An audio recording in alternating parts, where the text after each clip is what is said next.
community development is really about human resource development. It's about providing opportunities for people that already have a ton of natural gifts. There's many of us. There's many more little pockets of communities that are working together. There is progress. Things are changing. You know, more and more of us are becoming educated.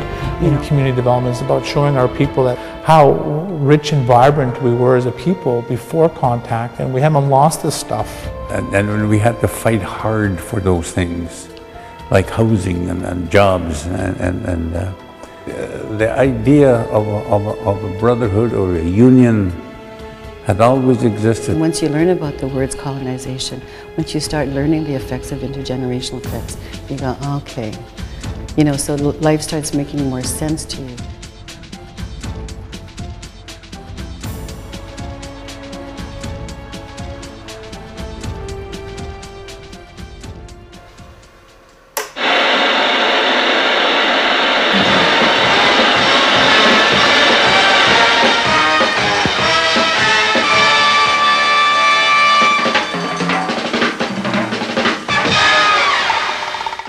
Today, the Indian Métis is a stranger within our gates, be those gates in Winnipeg, Edmonton, Vancouver, Toronto. Today, the Indian Métis is being blamed by a considerable segment of the white community for all the social ills of the city. So that they will turn to drink. And they probably will form loose associations with a female Indian or otherwise, as we can tell by looking on Main Street. They're all there. You don't find them anywhere else in large groups like this. I don't believe in coercion. I don't believe in making, in imposing anything on anybody, be it Indian or white. I don't think we have a right to tell the Indians that they should be sterilized. The school that we are sitting in now, and the school that you're principal of, is called Northway School. It's named after Premier Northway, who himself was a half-breed Indian. What are the chances of a Métis or a full-blooded Indian becoming Premier of Manitoba in the foreseeable future? Not very likely. In 1969, when this program was broadcast on television, I was 3 years old. As I watched this old news footage, I was struck by how far we have come as Aboriginal people. And that's what this story is all about. That colonization has not triumphed and that a strong rebuilding process has been underway for decades.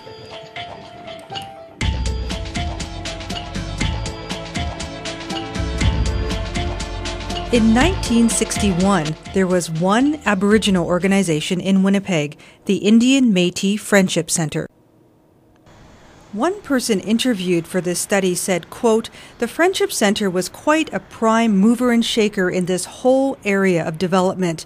The Friendship Centres were meeting places because that's where everybody got together.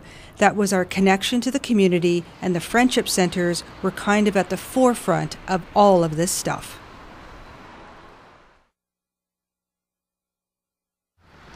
Involves engaging our Aboriginal community members in an ongoing consultative process. Political landscapes are undergoing many changes. Today, there are more than 70 Aboriginal organizations in the city.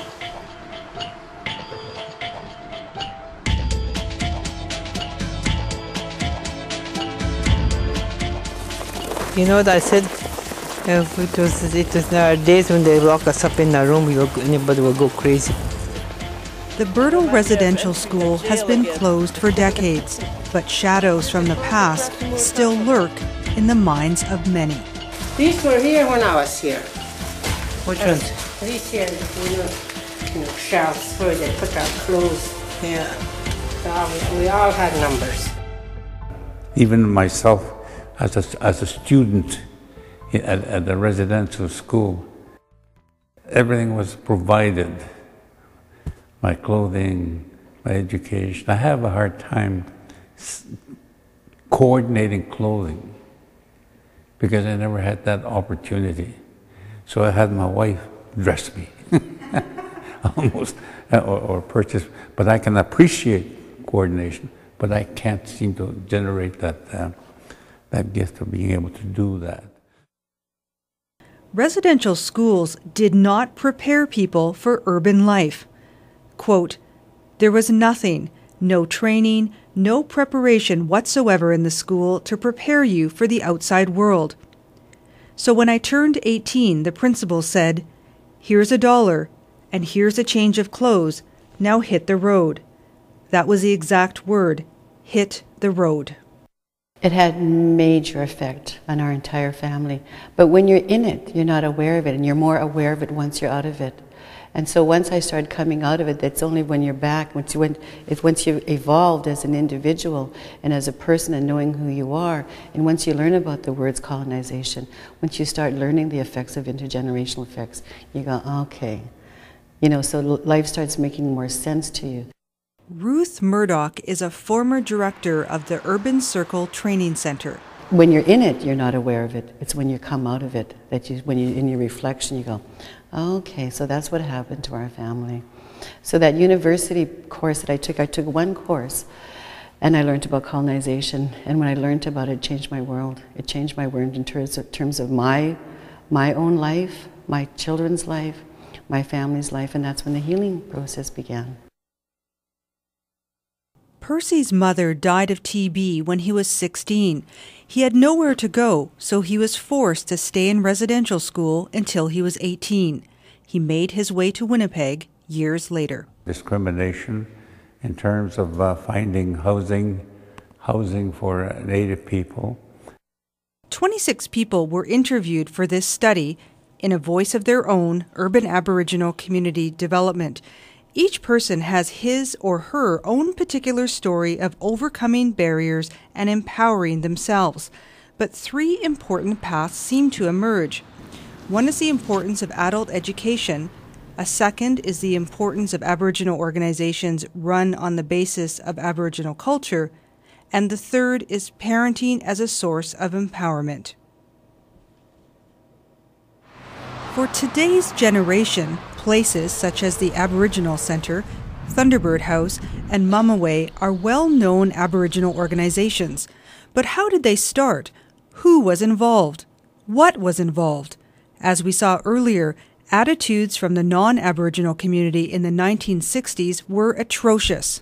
This kind of life pattern on the reserves means that once the families move to the city, their children will face this horrendous prospect.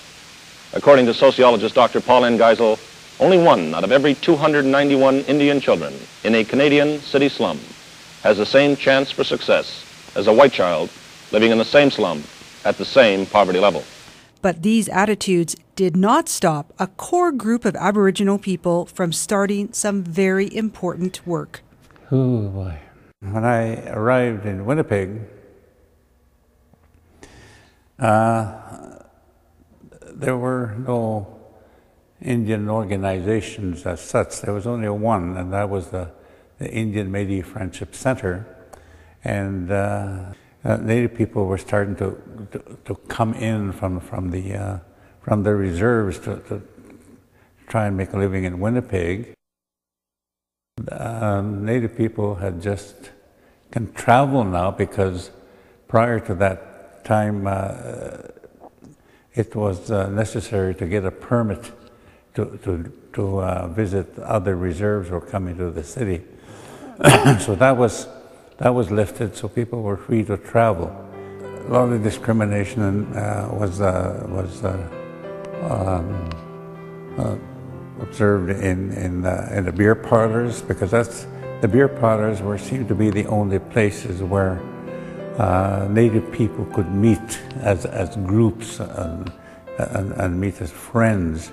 There were no other sites or places that they could meet, and that's where they met. But then the next step is either marijuana or LSD or any other drug, or drinking.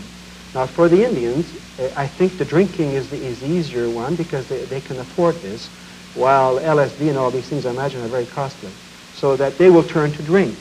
Eventually a group of us got together, Native people who were working with the various jobs in the city got together, and then the concept of the Main Street Project was born. So there'd be a place where Native people could go late at night so that they would not freeze freeze to death overnight. Percy also became addicted to alcohol, and it's because of his addiction that he decided to help others. If I hadn't done anything with the alcoholism, the disease aspect of it, you know, I would have been dead, because that's where I was heading for. With many of my friends that, you know, that didn't see the light at the end of the tunnel either. They died, many of them. And that actually led you to start the Native Addictions Foundation. I was still in the problem when I was asked by Native people to come and help. And because I was more, they looked at me as an organizer. And they came and asked me to see if I can help organize, because there's people dying of the disease of alcoholism, and they needed a treatment facility. And they asked me to come and join in the effort of obtaining or gaining a treatment facility.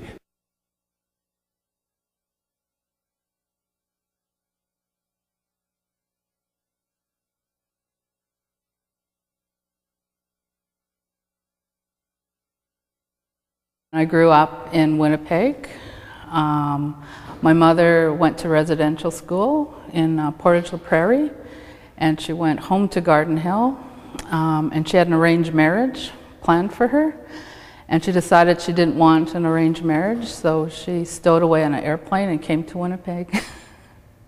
And I was born shortly after. I just grew up in the city, and we're very active in the Aboriginal community.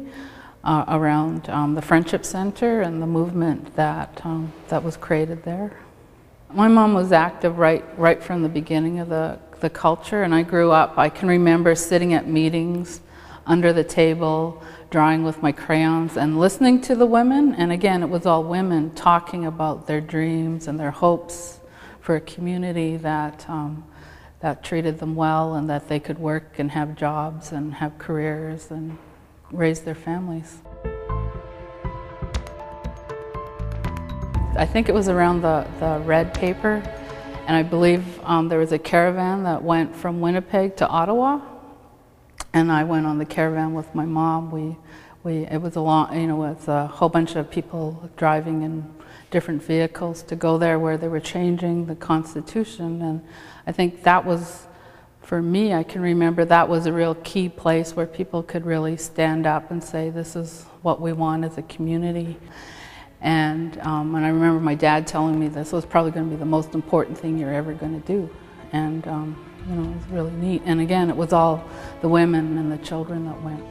For me, at the time, it was over my head. I was younger. But reading, like going back and reading, you know, parts of the history that I could really understand it later on, it really sunk in what was at stake and what the movement meant to people, because it was the first time that they were able to work so hard together and to, you know, successfully, you know, have an impact on this country. Over 1/3 of the student body is of Indian extraction. Many of these children come from reserve backgrounds. This means they may speak only Cree. It also means that their parents had earned less than $2,000 a year and had lived in homes without indoor toilets, running water or electricity. And I became a mom. I think that's when I looked back and looked at reclaiming and working in the community. But in your teens, the most thing you wanted to do was separate from your parents and figuring out things for yourself. Darlene works at New Directions, where she runs a cultural program for Aboriginal children being raised in non-native homes. Darlene, a jingle dress dancer, also runs a powwow club as part of her program. The work that I do now is I work in a mainstream agency, and I think even working within a mainstream agency, the decolonization process has to happen too, and that how do we, as Aboriginal people, influence that way so that they understand that the community is going to be responsible for their own people and their services. So I see my role in that process very important.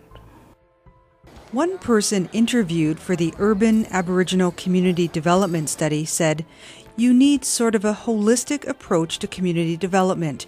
Community economic development is just a small part of it. When I talk about holistic, we are not just talking about education, training, or employment. We are talking about supporting the individual."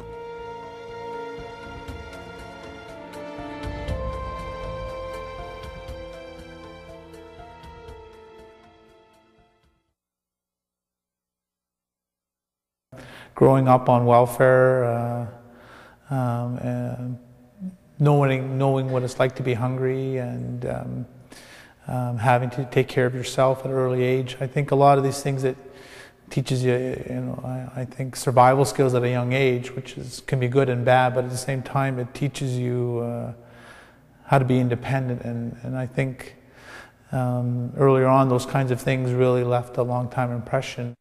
Well, in high school, in addition to moving me to an affluent school, they stuck me in a YMCA, it was called a leadership program, Leaders in Training program. And basically I was taught how to teach young people. So I used to, every day after school, I would teach some sport. Believe it or not, I used to do gymnastics. But I used to teach that stuff, and swimming, all the physical things. I used to teach all that every day, and that's when I first started getting involved in community. And there I was taught how you do programming, how you get kids involved, and so I guess for my life it's been a progression. Larry went on to work in the hotel business. And there I worked 7 days a week, 16 hours a day. I did that for about 5 years. But I also drank every day for 5-6 years. And after that, I guess the cumulative experience of all this, I thought, well, it's time to go and give something and become part of the Aboriginal community. But first he traveled across the country, getting to know his family and exploring his roots. 16 years ago, he ended up in Winnipeg.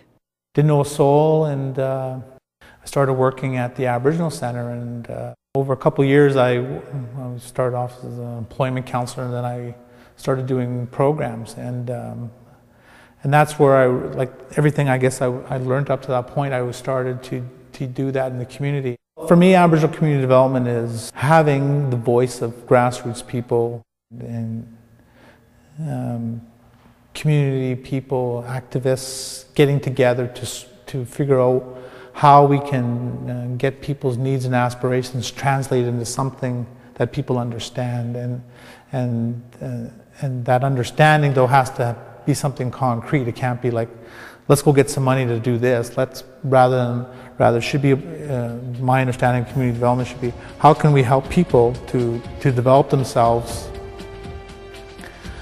get adequate resources, and be given a fair chance to make a go of something. And that's what I think that's what community development is about. It's no real big wins. It's a series of little ones.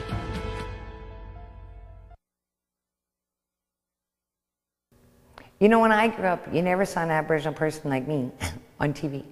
You know, you never saw an Aboriginal teacher. I would say around grade 6, then you had, some teachers that were racist, that were, I'll give you an example. In grade 6, one of my good buddies, we were into the tack on the seat business, we were just having some fun, and he threw about, I probably put 2 tacks on his chair, and so he was going to get even and put about 10 tacks on my chair, and I flew into my chair, sat down really hard, and I just screamed because I had these 10 tacks stuck in my bony butt, and of course it was great fun for him. And my teacher said, "Sit down, what are you doing, a rain dance?" And then after a while, when it started to be more overt, I think that's when I started to recognize that it's racism, and that's when I started, I think, changing in terms of being more angry, more rebellious, lashing out, those kinds of things. Well, I was married to a very abusive man, the father of my children, and that was, I was very young, and I was very determined to make it work. And determined to, figure that out because I wanted my kids to have their father. I wasn't raised with my father. But at some point I realized that I may not be around if I don't get myself out of this situation. And really, to tell you the truth, and I think this is the case with a lot of Aboriginal women, it really wasn't about me, it was about my kids. It was about their safety and their future that really made me make that change to get out. For some reason, they sent the social worker over to see me. I guess I looked like I needed some help. So she came over, and I got to know her quite well, and she helped us build a group for single moms, young moms in the neighborhood, so we could sort of support each other and those kinds of things. And then one day she came with an application for a teacher's assistant in Shaughnessy Park, which was the elementary school in my neighborhood. And she said, "Why don't you apply for this?" And I'm like, "Yeah, okay, go away now." And, I put it away, but really I didn't have the confidence, and I couldn't ever see myself walking into that school because I didn't really have a good experience with school past elementary, and saying, I want a job. Like, I just couldn't imagine that in a million years. And she just, she'd come by again and say, "Did you take that application in?" And "No, I'm going to take it tomorrow." Wait. And then finally on the day the application was due, she showed up at my house and said, "The application's due today. Did you take your application?" "No, I didn't." So she said, "Well, fill it out. I'll watch the kids and you take it over." So I did. And it was really, just her pushing me and believing that I could do something. And I got that break. And I don't think I was special or anything. I just think I had the opportunity. And that's really what we need, is more of those opportunities in our neighborhood. I didn't start Mamway. I sort of became involved in Mamway when it started, but I hadn't been the person. There was a group of people in the community, Aboriginal women and Aboriginal men, that supported making Mamaway a reality. I've been a single mom on welfare, I've been a single mom going to university, I've been a single mom working crappy jobs, I've been a single mom working better jobs. And I know how difficult it can be to be on your own and have that responsibility. I think it was just a natural thing for me. I think I felt very much connection with the values, with the kinds of work it was doing. I understood it. It was all Aboriginal people working there. So I didn't have to deal with any kind of racism. We were making the rules. We were deciding what the rules were, and we were changing the rules. So it was very much a process more than, a product and a system and rules. And I really see us getting stronger all the time. I see us just doing more.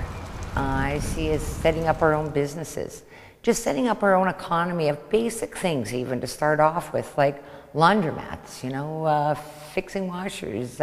Everybody doesn't want to be a social worker when they grow up, or everybody doesn't want to be,